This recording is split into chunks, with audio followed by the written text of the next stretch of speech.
Claro, que lo que pasa es que como no haces siempre la ruta esa, pues ahora es un poquito despistado, y más con el tiempo que hacía, claro. Y luego ya está lloviendo, más o menos me fui. Como ya iba perdido, ya ni sabía dónde estaba, ni quería saberlo tampoco. Quería llegar a algún sitio y ya... Bueno, pues, macho, te quedaba una buena rampa, ¿eh? Pues me quedaba agradecido.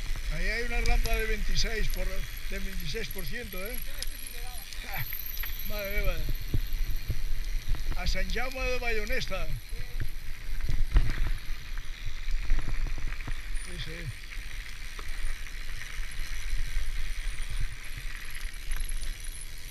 Pues la rampa aquella que después de las farreras, ¿te acuerdas que hay una rampa para arriba, a la izquierda, bastante ancha? Pues la han cimentado también.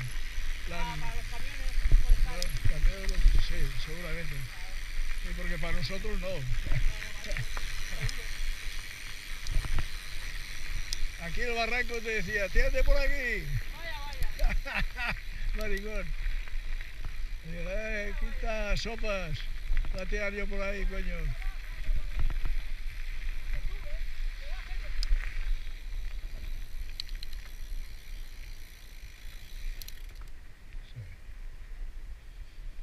Y luego, un día, me dijo, vamos a ir a rellenar por un sitio que nunca he ido. Digo, ¿qué dices? Sí. ¿Quién? El Paco. Mira, me metió. Subimos Matadepera, me llevó a la Barata. Sí, vale, pues seguramente que es el camino del GR que te digo. Luego de la Barata me subió un furrión que llaman el Matamachos. Sí. Hasta arriba.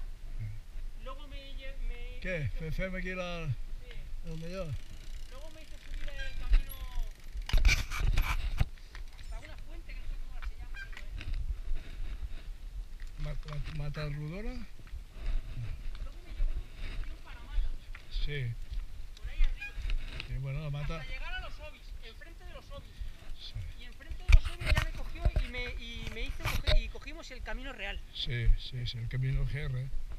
El GR que pasa, sí, que va por ahí, sí. Sí, mira, ¿Dónde me sí. llevas, Paco? Mira qué masía, tío. Eso es el masía de los Ferreros, que le llaman. Esto aquí, ¿eh? Sí, seguramente algo han hecho. Pero esto aquí vienen colegios y todo esto para hacer